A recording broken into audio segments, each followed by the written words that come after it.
my wife handed me divorce papers. I drove away in the car, she mocked. I'm 53 years old. I've been married twice, divorced once, and I learned something about dignity the hard way. This story isn't about revenge. It's about the moment you realize someone never really knew you at all. My second wife, Jennifer, had expensive taste. Designer handbags, imported wine, vacations that cost more than most people's cars. She worked in marketing for a luxury hotel chain, made good money, and believed that success was measured by what you could display. I worked as a senior engineer for a manufacturing company. Steady income, solid benefits, nothing flashy. For 8 years, we lived in a rhythm that felt normal. She handled the social calendar. I handled the practical things. We had a nice house in the suburbs, 2 cars, and what looked like a comfortable life. But somewhere along the way, comfortable became insufficient for her. The arguments started small. Comments about my clothes, my car, the restaurants I chose. She'd roll her eyes when I suggested we stay home instead of going out. She'd sigh when I mentioned saving money for retirement. These weren't fights exactly, more like a slow erosion of respect. My car was a 2018 Honda Civic.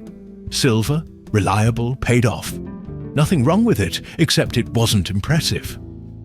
Jennifer drove a leased BMW X5, black, loaded with features, monthly payments that made me wince.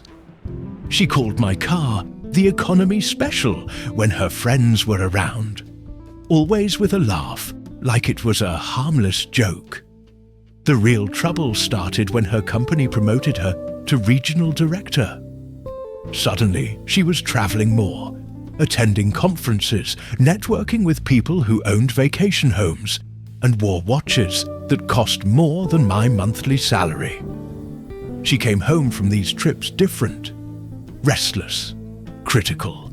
"David, we need to talk about our image," she said one evening in March. She was standing in our kitchen, still in her work clothes, holding a glass of wine that probably cost $40. What about it? People notice things. The car you drive, the clothes you wear, where you live. It matters. I was loading the dishwasher. To who? To everyone. To my colleagues, to clients, to people who could help us advance. I'm not trying to advance anywhere. I like my job. She set down her wine glass harder than necessary. That's the problem. We had this conversation, or variations of it, for months. She wanted me to lease a luxury car, buy expensive suits, join the country club where her boss played golf. I wanted to keep living within our means and maybe take a vacation that didn't require a second mortgage. The distance between us grew measurable. She started working late more often. She'd come home and immediately go to her laptop, answering emails and making calls. When I suggested we spend a weekend together, just the 2 of us, she'd remind me about some work event or social obligation. In July, she went to a conference in Miami. She was gone for 5 days. When she came back, she was different again. Distant, secretive about her phone. She'd take calls in the other room and speak in low voices. I'm not a suspicious person by nature, but I'm not blind either. The signs were obvious. Late nights, weekend work calls, new clothes, a different perfume. She was having an affair. I didn't need to hire a private investigator or check her phone.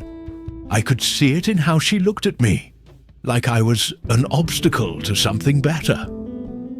The confrontation came in September. I asked her directly if she was seeing someone else. She didn't deny it. She didn't apologize either. She just looked at me with this expression of mild annoyance, like I was being unreasonable for bringing it up. "His name is Marcus," she said. He's the VP of development for a resort chain. We've been seeing each other for 3 months. Are you planning to leave? I'm planning to be happy. That was it.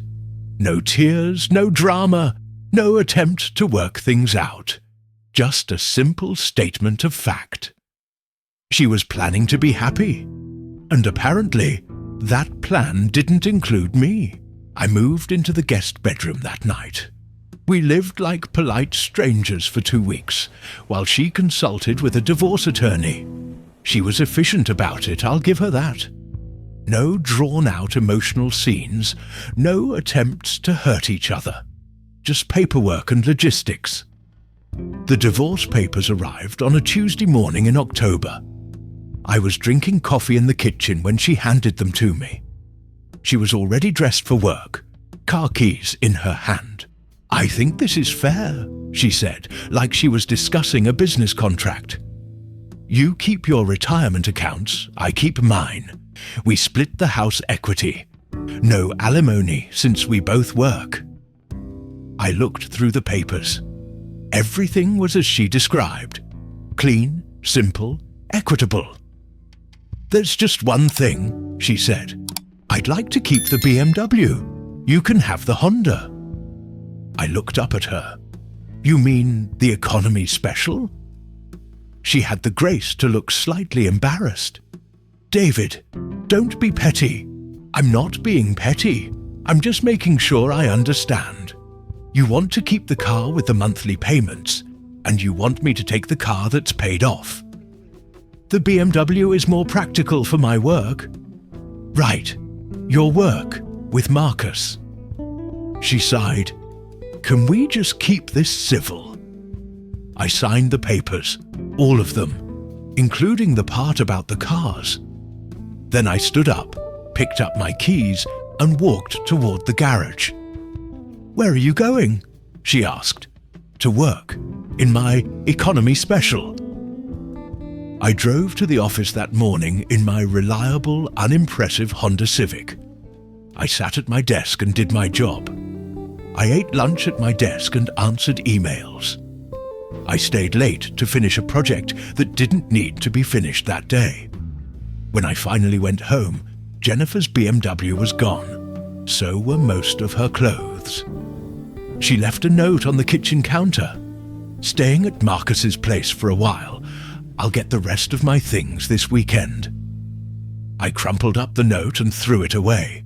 Then I opened a beer and sat in my living room, looking at the spaces where her things used to be. The house felt bigger, quieter, not necessarily better or worse, just different. The divorce was finalized 6 weeks later. Jennifer got half the house equity, as agreed. She also got the BMW payments, which I thought was poetic justice, though I didn't say so. I got my Honda, my retirement account, and my dignity. The interesting part came later. 3 months after the divorce, I was having lunch with my friend Mike, who works in commercial real estate. He mentioned that Marcus, Jennifer's new boyfriend, was looking for investors in a resort development project in Costa Rica. Sounds risky, I said. Very risky. The guy's leveraged to his eyeballs. Word is, he's been using company funds to finance his personal investments. The hotel chain is investigating. I didn't say anything, but I filed the information away. 2 weeks later, the story broke in the business section of the local newspaper. Marcus had been embezzling funds from his company to invest in questionable real estate ventures. The FBI was involved. He was facing federal charges. Jennifer called me that evening. It was the first time we'd spoken since the divorce. David, I need to ask you something. What? Did you know about Marcus? About what he was doing? No, I found out when everyone else did. There was a long pause. I'm in trouble. He used my name on some of the investment documents. My lawyer says I might be charged as an accomplice. Are you guilty? No. I mean, I signed some papers, but I didn't know what they were for. He said they were business documents. Then you'll be fine. Another pause. David, I was wondering, could we talk? Maybe meet for coffee. Why? I think I made a mistake. I looked out my kitchen window at my Honda Civic sitting in the driveway. Reliable, practical, paid for. Jennifer, we're divorced. You made your choice. People make mistakes. They can change their minds. Some mistakes you can't take back. Please, just coffee, one conversation. I thought about it for exactly 3 seconds. No. David, no. I hung up the phone. Marcus was convicted 8 months later. He got 4 years in federal prison. Jennifer wasn't charged, but her reputation was destroyed. She lost her job, couldn't find work in the hotel industry, and eventually moved back to her hometown in Ohio. I heard these details through mutual friends. I didn't seek out the information, but I didn't avoid it either. It was just part of the story, the natural consequences of choices made. A year after the divorce, I took a vacation. Nothing fancy, just a week in Colorado, hiking and fishing. I drove my Honda Civic.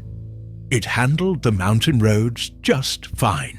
Good gas mileage, reliable performance, no drama.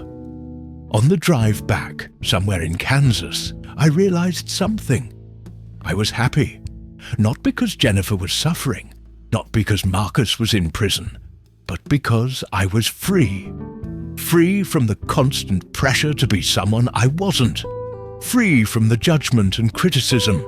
Free from trying to earn the approval of someone who never really valued me anyway. I stopped at a roadside diner for lunch.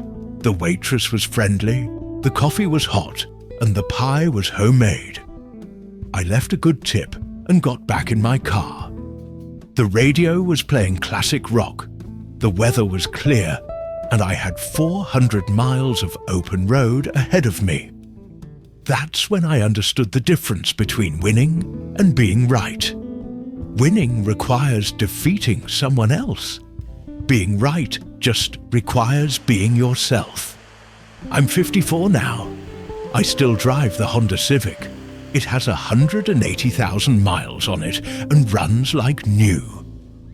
I've been dating someone for 6 months, a woman named Sarah who works as a librarian and drives a 10-year-old Toyota Camry. She's never once commented on my car except to say it's clean and comfortable. Last week I was at the grocery store when I saw Jennifer. She was thinner, older looking, pushing a cart full of generic brands and store coupons. She saw me too. We nodded politely, like distant acquaintances. She looked at my car in the parking lot. The same silver Honda Civic, now with a few more miles but still reliable, still practical, still mine. I got in and drove away. In my rearview mirror, I saw her standing next to a rusted pickup truck, fumbling with keys that probably belonged to someone else. I felt nothing. No satisfaction, no pity, no regret. Just the quiet understanding that some people spend their whole lives chasing the wrong things, and some people figure out what matters before it's too late. The truth is simple. Character isn't about what you drive or where you live or how much money you make. Character is about who you are when everything else gets stripped away. I learned that lesson in a Honda Civic. It was the best education I ever got.